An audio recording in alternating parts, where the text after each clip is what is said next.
तो मेरी स्टोरी का जो शीर्षक है वो ये है कि जब हम दूसरों के लिए करते हैं तो भगवान हमारे लिए करते हैं।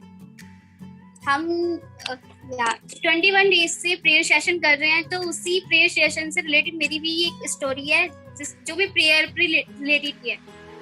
एक बार क्या हुआ, दो दोस्त यात्रा कर रहे थे समुद्र पर, तो बहुत तेज तूफान आता है और उनकी जो शिप होती है वो डूब जाती है। तो तूफान तेज होता है तो वो दोनों दोस्त तट पर आके रुकते हैं, समझ में नहीं आता क्या करें। तूफान की वजह से कोई शिप नहीं मिलती है, उन्हें समझ ही नहीं आता किधर जाएं, क्या करें, कुछ समझ में नहीं आता।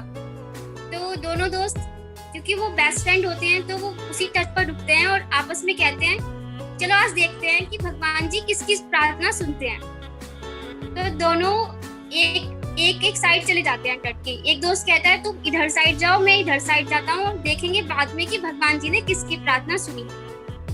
जो पहला वाला दोस्त होता है वो दूसरी साइड पे रहता है, लेकिन वो बैठा रहता है। दूसरा वाला दोस्त जो प्रार्थना करता है कहता है भगवान जी, क्योंकि उस टाइम पर तो तूफान आया हुआ था, शिप की आने की कोई संभावना नहीं थी दूर दूर तक।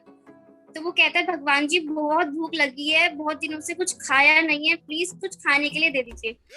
उसकी विश पूरी हो जाती है, भगवान जी उसको फूड दे देते हैं। फिर ऐसे ही दिन बीतते जा रहे थे। एक दिन वो कहता है भगवान जी मैं बहुत यहाँ पर बहुत अकेला हूँ, मेरे पास कोई है नहीं, तो मेरी शादी करा दीजिए।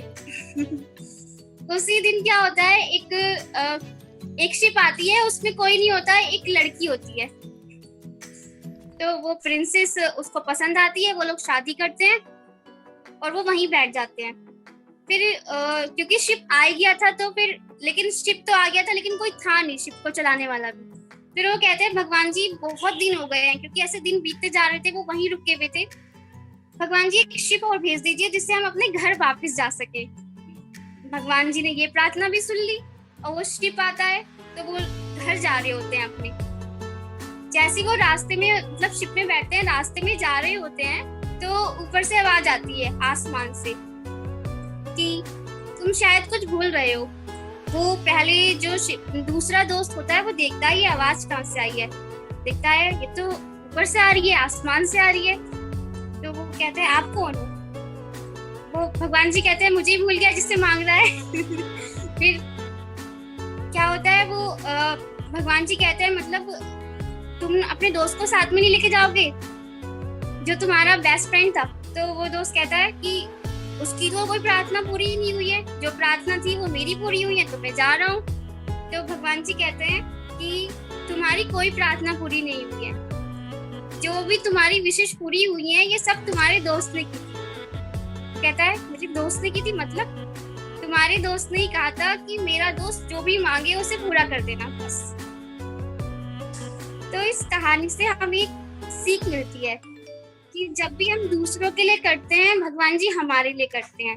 और ये प्रेयर सेशन जो हम सब ने मिलके दूसरों के लिए किया है, डेफिनेटली गॉड हमारी सुन भी रहे हैं और हमेशा सुनेंगे भी, क्योंकि जब कोई भी काम हम निस्वार्थ भावना से करते हैं, दूसरों की भलाई के लिए करते हैं, तो भगवान जी हमेशा हमारी सुनते हैं। और मेरा पूरा विश्वास है कि ये जो कोविड की सिचुएशन है बहुत जल्दी नॉर्मल होने वाली है और हो भी चुकी है।